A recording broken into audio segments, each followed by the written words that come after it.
Good evening, everybody, and welcome to our first Spring 2021 virtual executive speaker event. My name is Dr. Nicole Coppell, and I'm the MBA director. As many of you know, since March, we've been offering this virtual executive speaker series. While we hope to be able to reunite for a live executive speaker by next fall, we are thrilled by the positive response that we received at our virtual events. Not only are we able to attract interesting, relevant, and timely executive speakers from around the country in this virtual format, but we've been able to include so many more members of the Montclair State community in our audience. In addition to the MBA and other School of Business students, we welcome tonight prospective students, alumni, faculty, staff, and representatives from our school advisory board. The format of this evening session will be a presentation by Mike Fucci, followed by a Q&A session facilitated by Chad Brown, our own Director of Development for the Feliciano School of Business and a huge supporter of our MBA and graduate programs events. Thank you to everyone who provided questions for Mike in advance, and we invite you to enter additional questions using the Q&A feature found on the bottom of your Zoom screen. We'll do our best to have him answer as many of your questions as time permits. Once again, this has been a team effort on behalf of our MBA and graduate program staff, Dean's Office, development officers, alumni relations, and the FBUS technical team. I thank everyone for their contributions.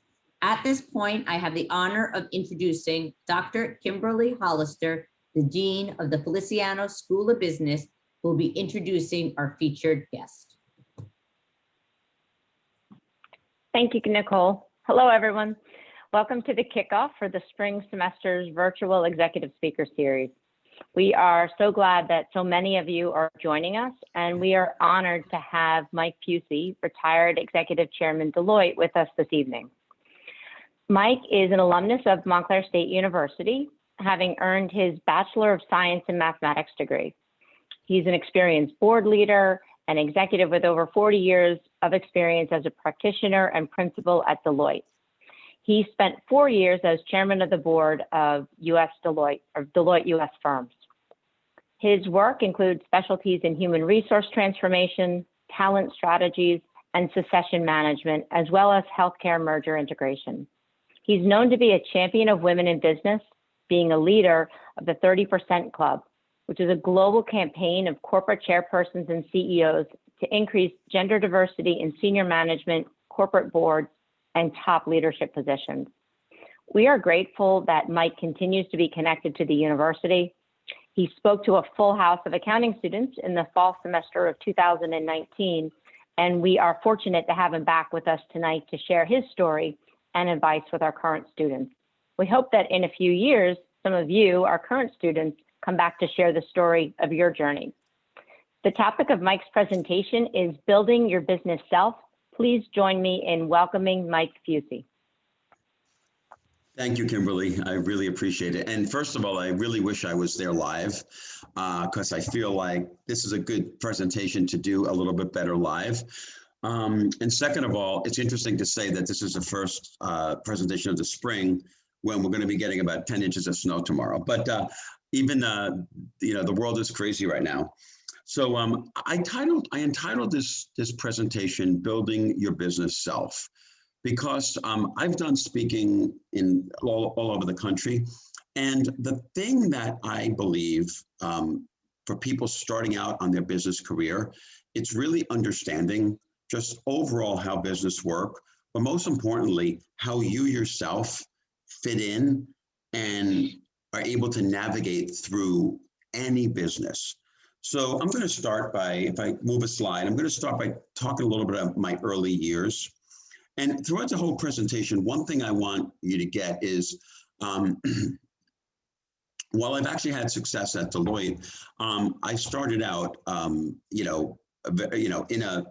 a way that frankly was, maybe, quite difficult.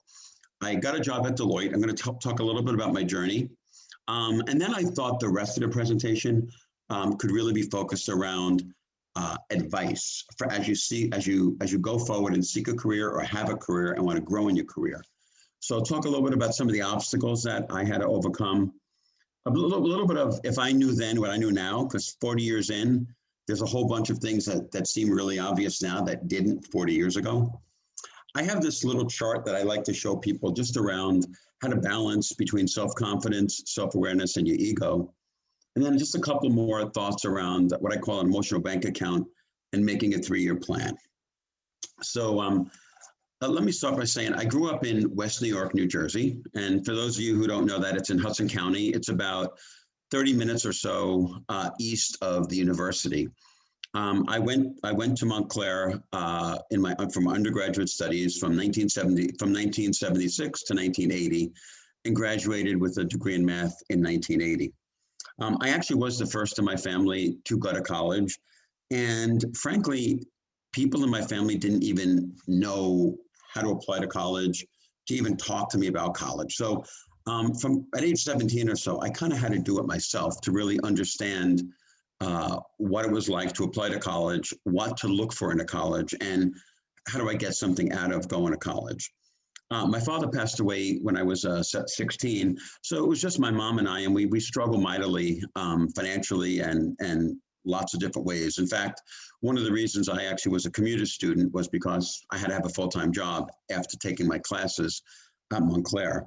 But I always like to turn it around and say, you know, what my blue-collar roots taught me was that I feel like the word I always use is resiliency, and how to be resilient, and how to actually continue to hard work and keep your integrity. So rather than forgetting about my blue collar roots, I actually always do the opposite and feel like my whole career is based on kind of, you know, having to work out and make myself successful. And I will tell you, the experience I had at the institution at Montclair really gave me the depth and the almost a platform for succeeding. Just interacting with the teachers, the faculty, the courses I took, I really felt like I was prepared for the business world. And again, I didn't have many mentors or family members that I can count on, so to help me there. So I had to do it myself through the university. And I always remember the fact that I felt like I got independence through the university. So in 1980, I graduated with a math degree, and frankly, I actually didn't know what I wanted to do at that point. And so I thought I would potentially teach, and then I decided I did not want to do that. So I went to an executive recruiter and said, I have a math degree. I'm pretty good around numbers. I don't want to be a teacher. What can I do? And so a recruiter said, why don't you be an actuary? And I said, okay, but what is it? I never heard of it. And at that point, an actuary was something that, you know, very few people knew about. In fact, even now, I bet people don't know about it. But an actuary is someone who has, you know, math and statistical skills and works with insurance companies or large firms in, you know, doing statistical calculations. It's very technical. I did that at Deloitte for about 3 years or so. And I realized quite early in my career that I was never going to be the best technical actuary. So because there's a series of exams, they're very difficult, and I was passing them, but I was passing them, you know, pass one, fail one, pass one, fail one. And that didn't meet with my objectives of, you know, moving quickly. So I decided early that I needed to kind of move away from that and build expertise in another area. And at that point, I had a lot of clients in the healthcare area. And in the 80s, a lot of hospitals were like buying hospitals and selling hospitals and merging. So I developed an expertise around merger integration with hospitals. And probably for most of my career, I spent time while I was working on clients. The clients were mostly healthcare clients, and working them through issues around mergers, consolidations, cost management, things like that. And I would say that one thing I would note is, even at Deloitte in the early 80s, my career was still self-guided. I wish we've been so much better now helping people direct their careers. But even back then, I had to do it myself. People gave me, you know, you still had you had minimal mentoring. You did your job, but I learned early, probably before I was 25, I learned that if I was going to succeed, I was going to have to do it, guide myself, listen to others, but guide myself. I made partner at Deloitte at age 31, which was fairly young. And I led a major business, the human capital practice, which was part of our consulting unit, probably in my mid 30s. So I was quite young when I had a leadership, my first big leadership opportunity. And I knew, because I had a lot of old people that were actually older than me working for me, I had to come across and develop my leadership style that was going to work with the group of people that I was leading. I did. I moved up the ladder quickly at Deloitte, and as Kimberly said, I was asked to be the chairman of Deloitte about 6 or 7 years ago. It's a 4-year term, and I did that, and then I retired just this past September. And I would tell you that it was a great career. 40 years at one firm is it's not what people do anymore. People, a lot of people have 5, 6, 7 jobs. But for me, why I stayed there was I actually felt like I had 5, 6, or 7 jobs because I was able to change what I did multiple times there. So it was a great career. I look back on the firm fondly, but what I'm really proud of is really the kind of the blue collar roots I came from. Instead of actually trying to, quote, hide them, I tried to double down on them. So if I go to the obstacles I had to overcome, the first one, frankly, was just self-doubt.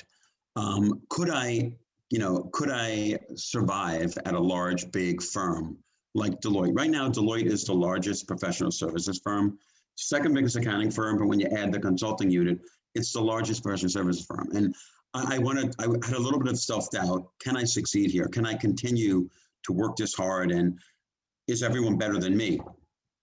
The other thing I had was, you've heard of the term imposter syndrome, but I had an imposter syndrome. I, grew up in Hudson County, New Jersey, and I was sitting in, New York City with people that, grew up in different areas, maybe were, more privileged from a culture perspective and from a financial perspective. And I for about 5 or 6 years, I felt a little bit like I didn't belong. And if I fast forward to my last 15 years at the firm, that is actually why I took on, I spent most of my time mentoring. I spent it with women and people of color, because I felt like a little bit of an outsider early on, and I wanted to help people. This is, I started this about 7, 8 years ago. Before it was, it's great that it's out there in business right now as being the number one thing to do. But I feel like I've spent time doing that for the past 10 years. And it was really because I could have used somebody 40 years ago to kind of make me feel better about not doubting myself. The second obstacle you have to overcome is, even when you get over self-doubt, you actually have to understand corporate politics. And politics are in every firm. Wherever anybody decides to work, whatever career they choose to take, there is always internal politics. And it's trickier to manage than you think, because I found that you have to be able to work in a team setting. You have to be able to show good leadership. You have to be able to be technically competent, but you have to do all that without having others feel that you're trying to get ahead of them. And so what's interesting is, and then it's interesting to understand people and watch their style. And you can see that there are a lot of people out there that are out for themselves. So, how to understand corporate politics is I think, an obstacle that I had, and a lot of others of you would have as you pursue in your career. And then Deloitte had an enormous network. So I had to learn, like right now, I think there's about 240,000 people in Deloitte. So I had to learn, how do you navigate through a network of that size? I mean, if I would have just sat at my desk, I could have talked to the same 8 people for 5 years that I worked with. But I knew that I had to navigate a career and spend time with people that, A, looked different than me, B, had a different expertise than me, and C, maybe we're in different parts of the country or even the world. So how to navigate through a career at a firm that has over 200,000 employees, it was difficult, but I feel like it was something that I spent time on and I was able to manage. And then I like to call this the sharks versus scorpions versus dolphins. It's similar to the concept of politics, but there are people in this, in every firm that, act like sharks. Sharks being someone who is out for themselves, but probably someone who would, not, they still have high integrity, but they're people that are out there for themselves. A scorpion is someone who is out there for themselves, but sometimes they actually, maybe sting you when you're not looking. And then dolphins are great. They're team players. They're people who want to help you. They're people that want to guide you. They're people that want to be part of your team. And, having to spend your time seeing who's a shark, who's a scorpion, who's a dolphin, you're going to be working with all three, just understanding how to assess them and how to work with them becomes a challenge. So now I get to and this shows how I'm getting old, because I call it, if I knew then what I know now. And I think there's four things that I think that if I knew 40 years ago, could have made my journey even easier. The first thing was, how do you work and survive in a team setting? Like I said earlier, it's very interesting to have to balance yourself without making you stick out like a sore thumb. And the team setting, every team is different. So every team that you go into, every client team, every team in every regional team is totally different. So I wish I knew how to navigate earlier through team settings. The second thing that I would say, if I wish I knew, was stay your authentic self. Authenticity, we hear it's actually overused right now, because to me, authenticity is being proud of who you are, letting people know who you are, but more importantly, letting people know who you're not. And I think that's something that I preach from day one. I preach it to students that haven't even started college yet, is to be your authentic self. And then I had to do it at a firm like Deloitte, but wherever you work or will work, things change with technology moving at the pace it's moving.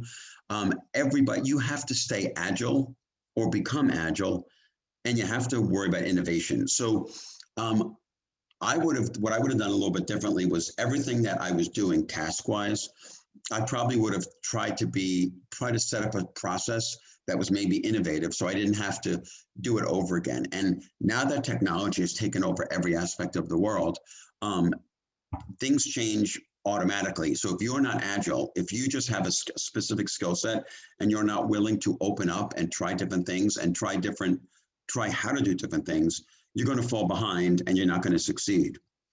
And then last but not least, I say stick to your priorities.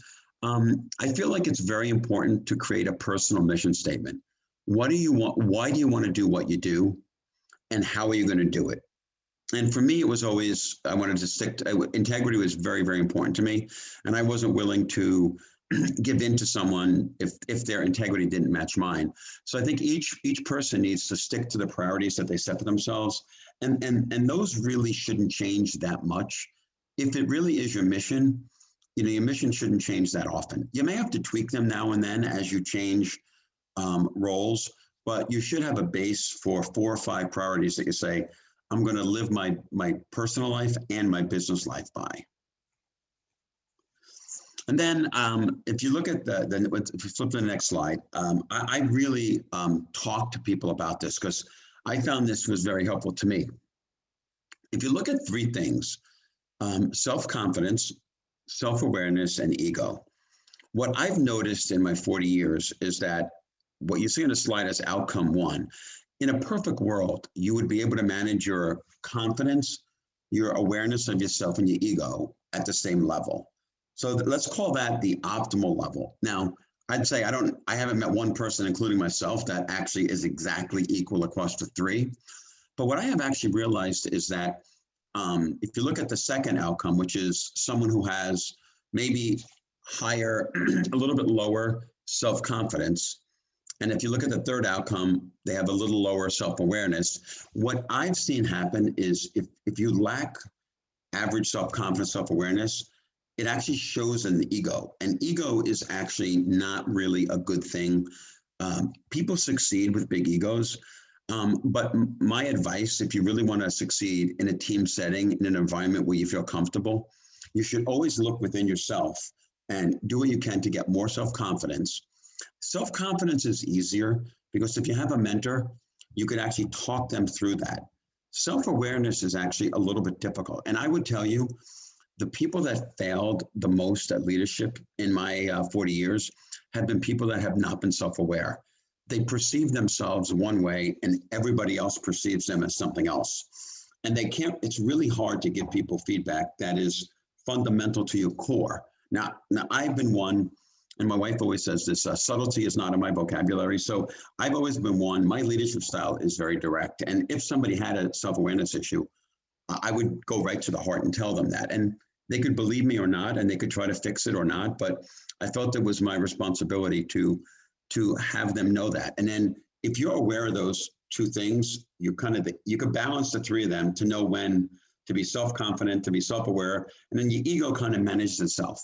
People in business can succeed with big egos, but normally people are looking to take a shot at someone whose ego is larger than the group's. So I always put this chart together because I feel like when I'm talking to somebody, I try to find out where they fit on this chart, and I kind of work toward that. The next thing is a concept that I'm calling an emotional bank account. And some of you may have heard of the book by Stephen Covey. It's called 7 Habits of Highly Effective People. It's literally, it's a book that's over 20 years old. But to be honest with you, I think it's a very, very good book. If you haven't read it, if you haven't heard about it, you should look it up. One of the principles is this concept of an emotional bank account. Think of it this way. When you go to talk to another person, it's not always good to go to them and ask them for help, even if they are your mentor. There's times where you want to actually build up a bank account with them. So that may mean asking them how you can help them, even before you have something that you need help with. So I've tried to put on these, listen more than talk. I think in a relationship, you have to be the person that tries to listen more than you talk, because I think that lets the other person know that you're actually being respectful of them. And then there are times where you should help others without gaining anything. It's really, I think, incredible when other people find out that you're being altruistic, and it's not just tit for tat or quid pro quo. It's that you're actually helping others without gaining anything. And like I said before, be honest to a fault. I mean, when you're developing a relationship, be really honest. If somebody says something that you're not happy with, talk to them. If somebody is doing something that you think is hurting the team, talk to them. And I always say, do the silent things, do things privately. I say, to people that you work with, be their public advocate, but private critic. So when you do talk to people, it's much easier to sit them down in an office or a private space and talk to them and give them feedback, so that ultimately the purpose is to build up an emotional bank account where you've invested more in somebody else. So then when you need help, they will invest in you easily, and they will want to develop you, and they will want to develop others around you. So this is just something that I've tried to live by my whole career. And I feel like it's helped me. And then lastly, I talk about how to make a 3 to 5 year plan. It's funny, everybody I meet these days is incredibly aggressive. I look at the generation in their young 20s now, and I'm in awe at how smart they are, how aggressive they are, how they know what they wanted to do. Like I said earlier, I didn't know what I wanted to do when I graduated college. Now most people do. But I still think even though it's a lot different, you still have to chunk up your life in about a 3 or 5 year plan. I say think small, but think big. So everybody may want to become the CEO of the company that they get their first job at. That may or may not be realistic. You only have one CEO. So, if you're 25 years old, I'm not sure you should be thinking about becoming the CEO of a company. What you should be thinking about is what are you going to learn in the next 3 to 5 years that's going to help you exponentially grow. I say it's about skills and experience versus position. I'll tell you, most of the younger people I talk to, they are very concerned about the hierarchy of promotion. And they say to me, well, Mike, what do I have to do to become a manager? What do I have to do to become a senior manager? And I always go back and say, don't worry about the title, worry about the experience, because it doesn't matter what your title is. It matters what your skills and experience are, because that's what actually carries the most of your career.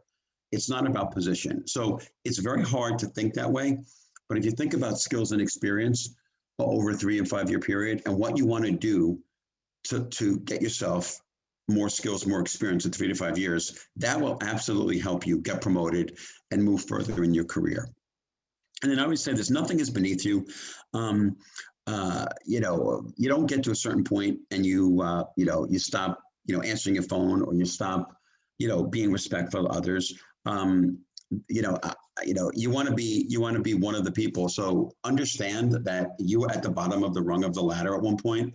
And so always be respectful to others, regardless of what their level is in the organization. Be respectful of their time. Just because you work till 11 at night, don't expect others to work till 11 at night. So you really have to think about the kind of the whole self of not just you, but others you work with. And then at Deloitte, we have this this leadership framework called, it's called business chemistry. But there are 4 types of leaders. There's a pioneer, there's a driver, there's an integrator, and there's a guardian. Let me just talk a little bit about each of them. A pioneer is a leader who is a big thinker, innovative, is always questioning, well, why do we have to do things that way? So a lot of CEOs have pioneer personalities. And so that's kind of one kind of leadership skill, is someone who's a pioneer. A driver is someone who absolutely takes the reins and just runs with things and get things done and pushes it and develops, but moves fast. Frankly, as I did these tests, I come out as a driver.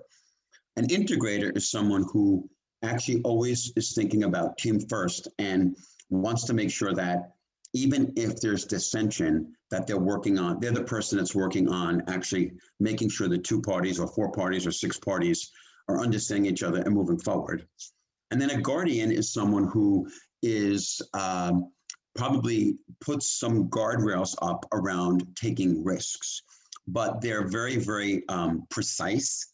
They're very financially savvy. And none of these are all good leadership styles. Understanding what your style is really important to see, do you fall into any one of these categories? Myself, I fall into the driver integrator category. Typically people use usually 2 or 3 of these different types. And how you work with others, like one of the successes that I've had in working with others has been, I try to feel what they are. Are they a pioneer? Are they a driver? Are they an integrator? Or are they a guardian? And how do I adjust my work style to work better with them? So that's just a small piece of what this means, but all different leadership styles can work. And then my final words of advice before I take questions are that, we all come into the world modest, and never forget that it's the people that you build. I've called it hire your boss. So whenever I've hired somebody, I try to find people who are smarter, better than me. And ultimately, if you do that, you build a very successful team of highly influential, highly successful people. And frankly, the rising tide lifts all boats. And listen, I may have retired as the executive chairman, but I clearly was not the smartest person I ever met at all. But I hired a lot of people that were really smart, and they kind of helped me develop and move up in the firm. So always think of how do you build teams to be the most effective, because you're going to thrive if you do it that way. That's it for my formal presentation. So hopefully that was, helpful, and I'd love to take questions and have some interaction.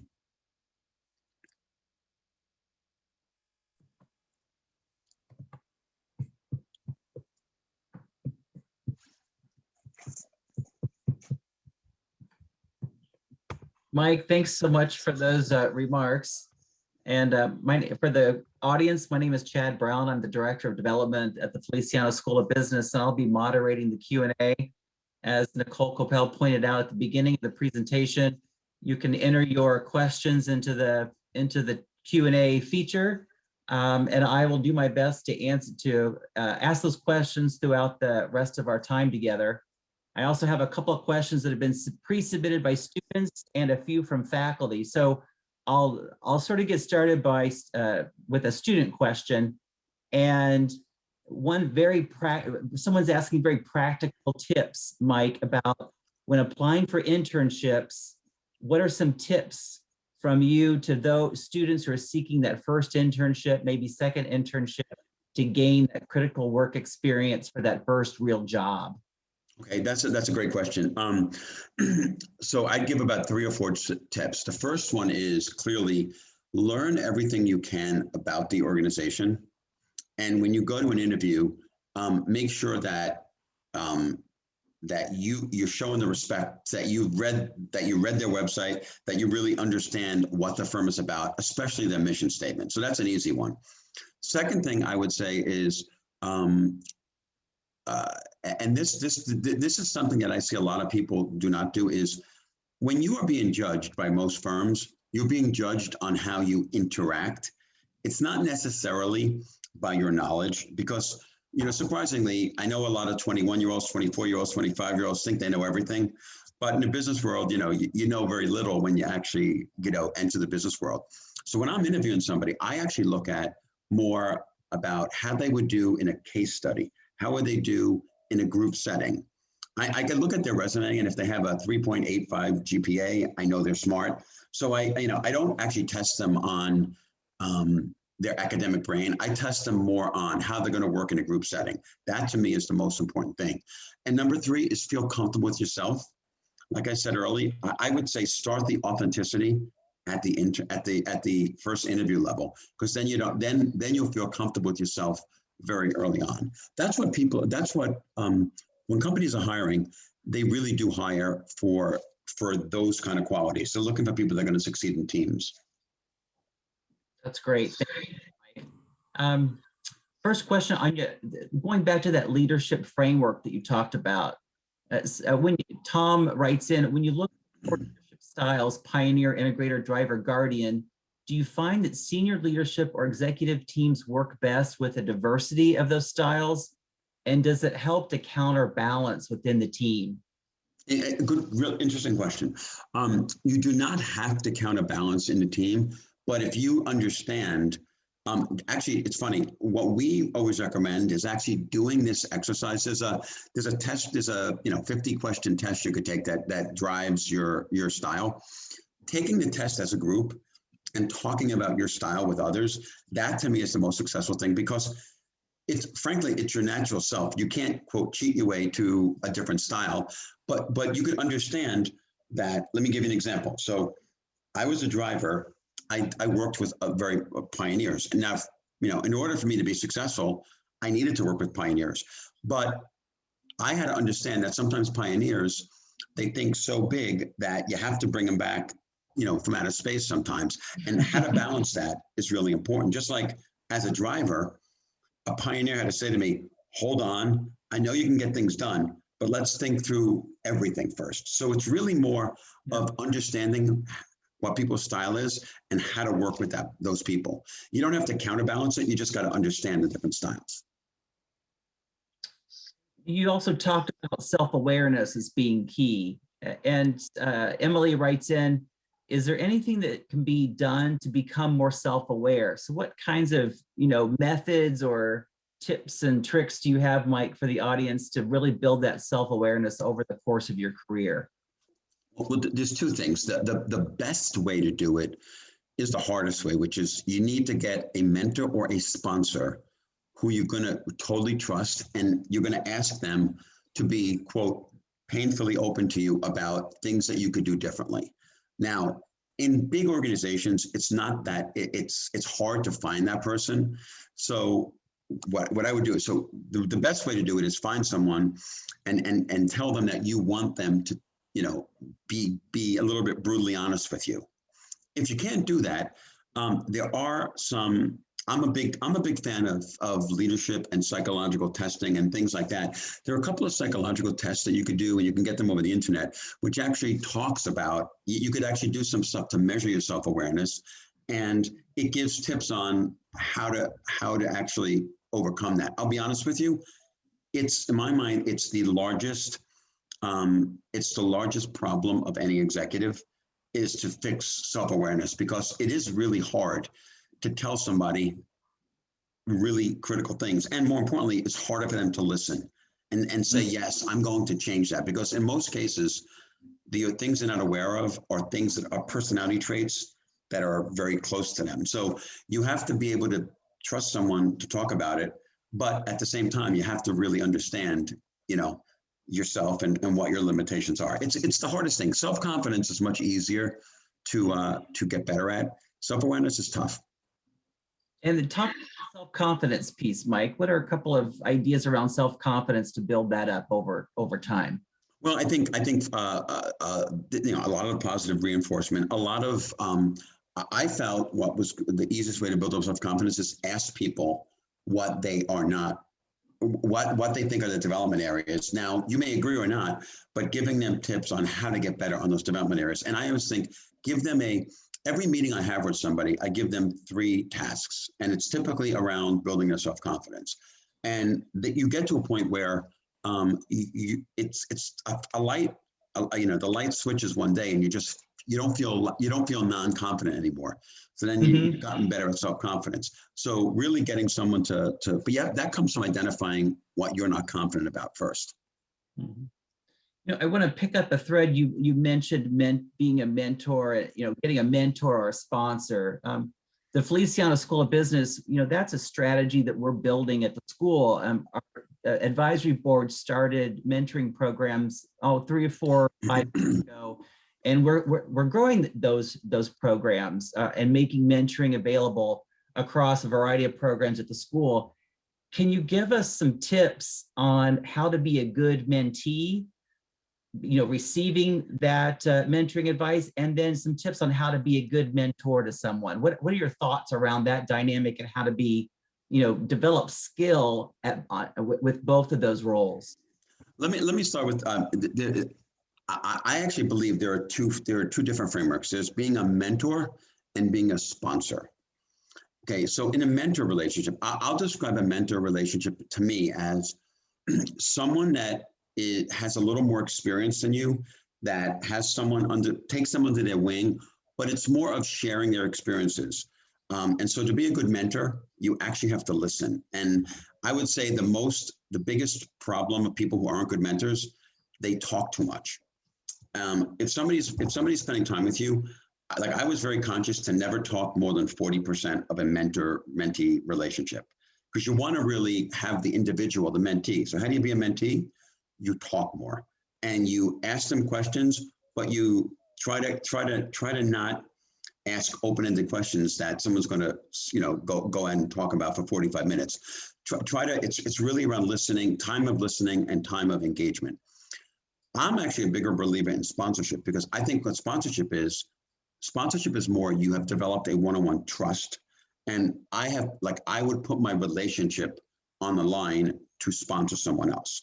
And I've done that most of my career where if I saw that somebody wasn't getting promoted, who should have got promoted, I'd bring it up in a group meeting. I'd talk about it. I'd fight for them. Sponsorship, everybody doesn't get to a sponsorship level, but I actually believe that there's mentorship and sponsorship. And in a perfect world, you want to get a combination of both if you can. Michelle is writing in, asking about generational differences. How did you manage generational differences, and any tips to the incoming generation on how to work across age groups? Yeah. Something I think we're all thinking about. I would tell you, I personally have always enjoyed I feel like if you believe what I said earlier about hiring your boss, you then are able to learn. I'm amazed at how people come out of school, whether it be business school, undergraduate school, how much more worldly and sophisticated they are than I was when I came out of school. And so I actually think if you go into it learning, saying that I can learn something from them, and then they can learn something from us. Now, and I always use I use my kids as almost my own source where it's not about understanding how you did it, because they may want to do it differently. In fact, I would say people that, 4 generations away from 4 decades away from me are not going to do it the same way I did it. So giving them feedback, not only about how you did it, but how they can do it using the tools they have, because with technology and social media and, everything out there, it's much different to succeed than I had it, but it's trying to learn more from the younger people. That's the one thing. And the second thing is making sure both generations understand why they are the way they are. And just this whole thing about being awareness, and the younger generation needs to understand what the baby boomers are like. And I think the baby boomers need to understand what the Gen X, Gen Y, Gen Zs are like, and talking about it. And it's just keeping it open and trying to be as open and honest with each other as you can. So we talked a little bit about at the beginning about the role of COVID and you were saying, wish we could all be together. Right. We all wish that we could be together, and we're longing for that human connection.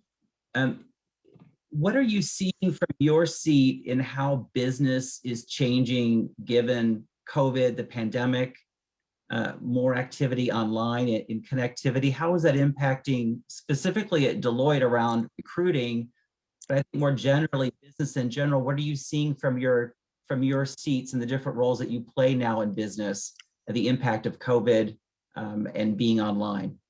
Okay. The first thing is clearly adaptability and flexibility. And I actually do believe that is here forever in business. I do believe that, for instance, I know Deloitte's looking at the potential of, having more. Even we were a pretty flexible organization in terms of people's work style. If they didn't want to come into the office, they didn't have to. We're going to go. I think most businesses are going to get to a point where there's much more comfort about people not having to be in the office. Now, frankly, there's a safety issue. Our clients have said to us, "We don't want you here." So, you have to build trust with them. But once you build trust, they're actually okay working remotely. And to be honest with you, in my business, we lost a lot of people over 40 years because keeping up with the amount of travel. For 35 of my 40 years, I probably was on a plane every week, sometimes 3 or 4 times a week. It's a tough lifestyle. And, a lot of people can't keep up with it. They have different things that they need to do, and they can't do that. So I actually think this flexibility and adaptability of the future of work and how you work is going to be, I think it's permanent now. I don't think it's going to go back to the way it was. The second thing is technology is really forcing people now to be you need to be technological. It's not okay to say, I'm a certain age, I don't need to know that. Everybody needs to be tech savvy, as we call it. So I think that's here forever. And then lastly, the hardest thing is, and I think we haven't seen that yet, is can you really build a personal sponsorship if you don't get together with somebody more than once or twice a year? I mean, business is working because everybody's in the same boat right now. Everybody's business needs to continue. So people are going Zoom crazy. But what's not proven yet is what the individual relationship development is going to be if we don't get back together, in the next, 6, 12, 14 months. I think that's still a big question mark. Here's a question from Jessica, and this is a really good one. Well, they're all good. How do you recommend handling scorpions in group dynamics? We've all, I think, encountered scorpions in our career, and I think handling scorpions is a particular skill. What are your thoughts on that? How I think you do it is number one, you don't ever call people out in a group, especially if you think they are a scorpion. What you do though is you actually could, you need to, you potentially could pull them aside afterwards Understanding though that the difference between a shark and a scorpion, the scorpion probably isn't going to change their way. A shark may actually change their way. So, not calling them out in front of people, letting people know that you get them without being disrespectful to them. And frankly, to be honest with you, probably not sharing personal information with them, because you don't want people using anything against you. But listen, in the business world, you have to work with different types of people. You can't just choose all friends. You have to work with friends and non-friends. And so, but the scorpions are the ones that, the most important thing is identifying them early. Good tip. When you said that you had to network it with a network of 280,000 people, I think my jaw dropped when I thought you would go about doing that. And Mark writes in saying, you talked about networking within a large organization. Do you have any tips on how to do that? How do you do that? Well, the way I did it was because I moved different jobs over my career. Each time you move a job, you kind of develop a different network, or let's call it an added network. So I always I tried to make a very good about my Rolodex of people that I'm not working with anymore. Continue to keep them in your network. So it's every experience you have, try to grow the circle bigger and bigger, not move it on. That's number one.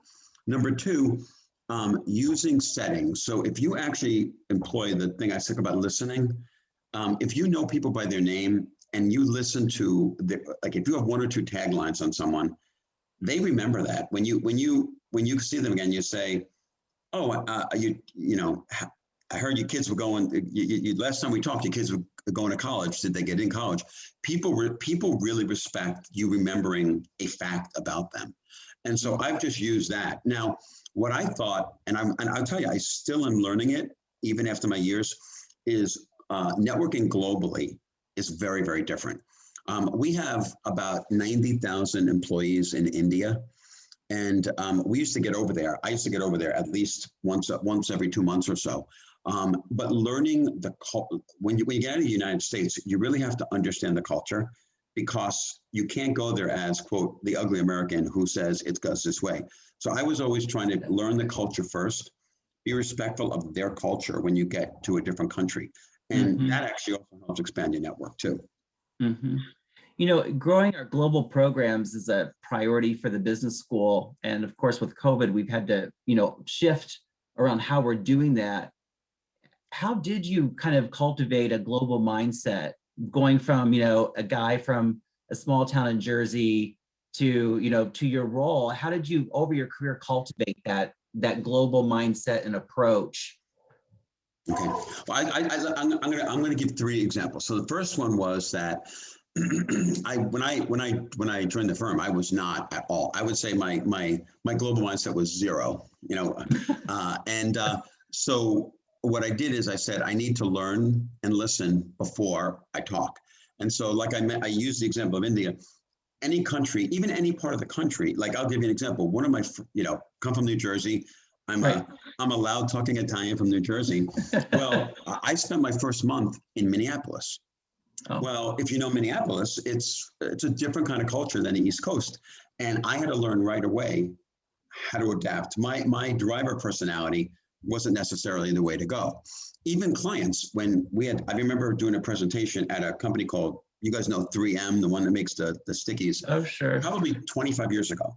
And you know what? My kind of personality did not work there, because it was, I brought a kind of a Jersey style to a Minneapolis-based 100-year-old company. And I was probably a little bit in their face for them. And so I tried to really understand kind of the culture. I ask a lot of questions. I try to be respectful and not just come across as saying, we have the answer. Because that's, especially when you go outside the United States, people assume you're coming there to tell them what to do as opposed to listen. And that's like one of our big clients was Siemens, which is headquartered in Germany. And the German culture is very disciplined, and they're not interested in the US people telling them what to do. It's us in the US listening to how they want to do something and then creating a team concept. So it's not easy, but you have to be very, very, very mindful of, how you're perceived in other cultures. Mhm. I remember you speaking with our accounting students, and it was a full house, and people stayed, a long time after your speech, and we appreciated you being there that evening. And one thing that I've been thinking about is, how do you, when you're new and you're going into the job market, you're thinking, I'm going to mess up.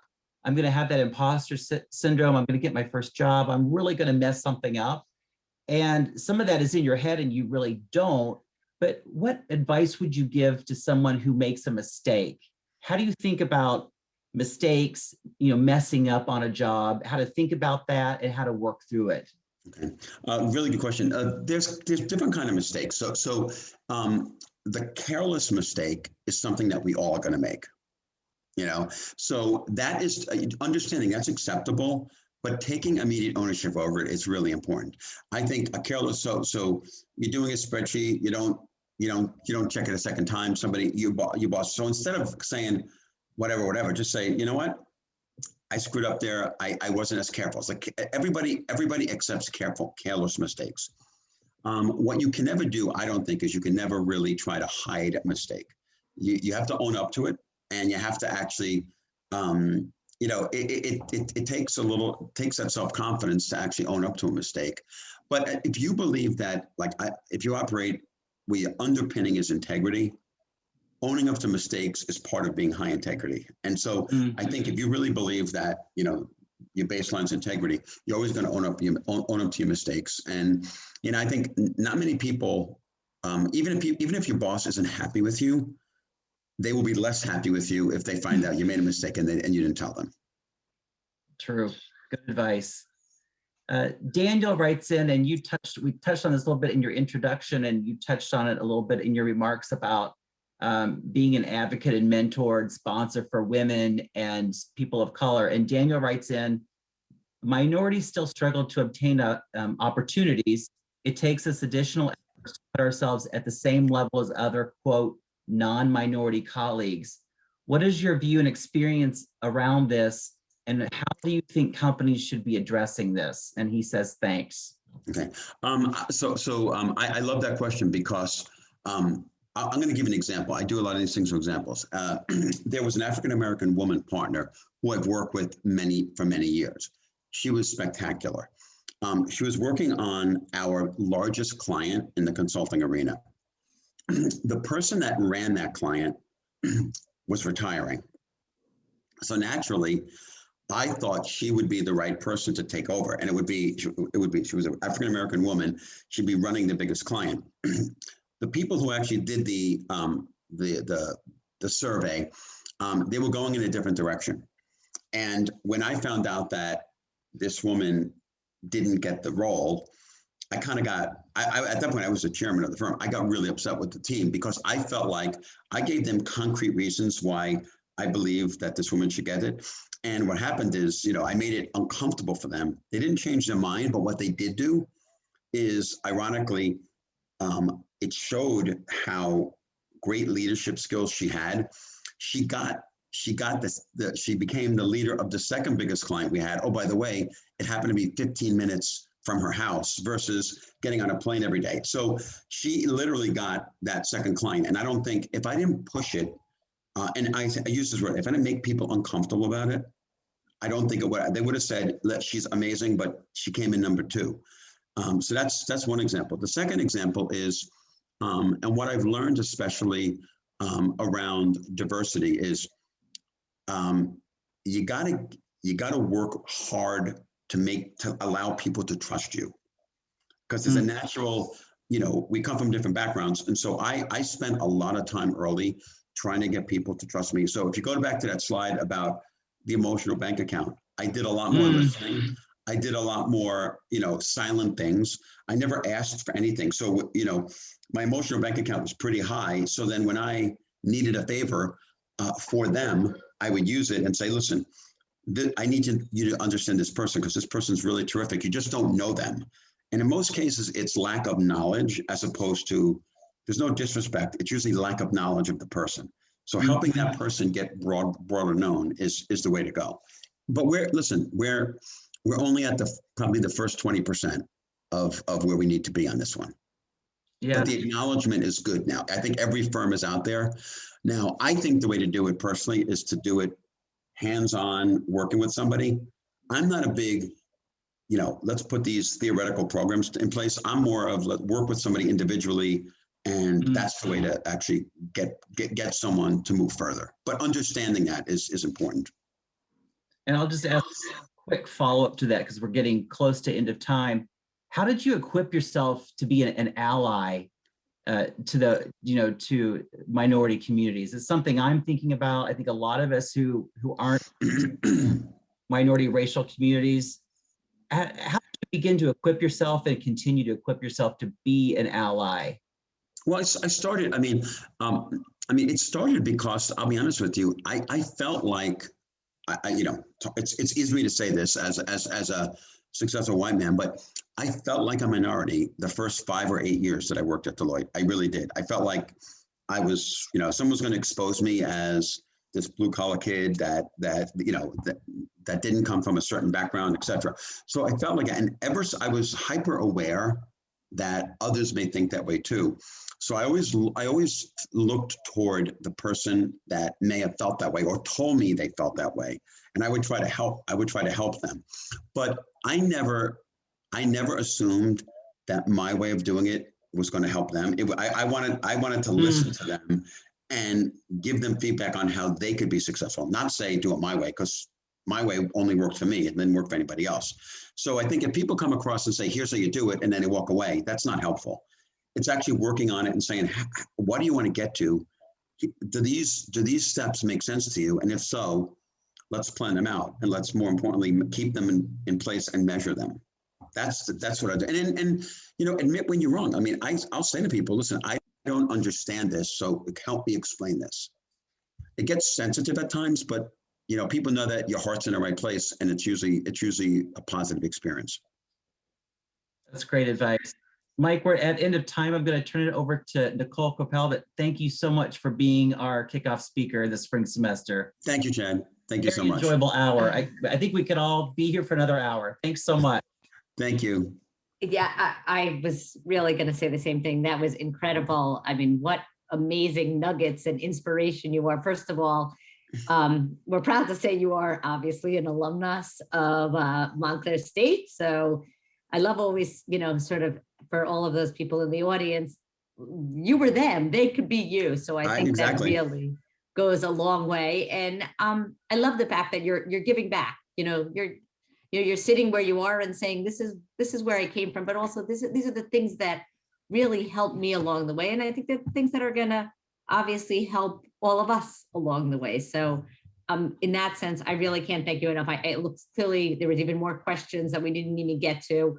But I think everyone did appreciate that you being here tonight. And I think we actually probably had a record number of participants tonight. We definitely hit over the 200 mark, which was exciting for us. And you're a big draw, so we're happy to have you. Thank you. Well, thank you for having me. I really enjoyed it, and hopefully I could be able to get there live one of these days. Yeah, so that's great. And if it's okay with you, I'm going to do a shout out for our next upcoming event, which is going to happen on March 23rd. I think we have a slide for this, so hang on. Okay, so we actually have 2 events coming up in the near future. Our next virtual executive speaker is going to be Ralph Izzo, who is the chairman and president and CEO of Public Service, which is a big name and a big title, a big position. So we're really looking forward to having him. And then following that, on April 20th, we have the co-founder and managing partner for Summit Trails Advisors. That's very important for a lot of our finance majors and people interested in that. And that is Jack Peterson. So please mark your calendars and join us then. And I'm looking to have another great event. So thank you again for Mike, and we'll see you in a few weeks. We'll look out for some of the email announcements. Have a great night, everybody. Stay safe. Okay, and stay safe, especially the snow that's coming. So be well, everybody. Take care. Have a good night.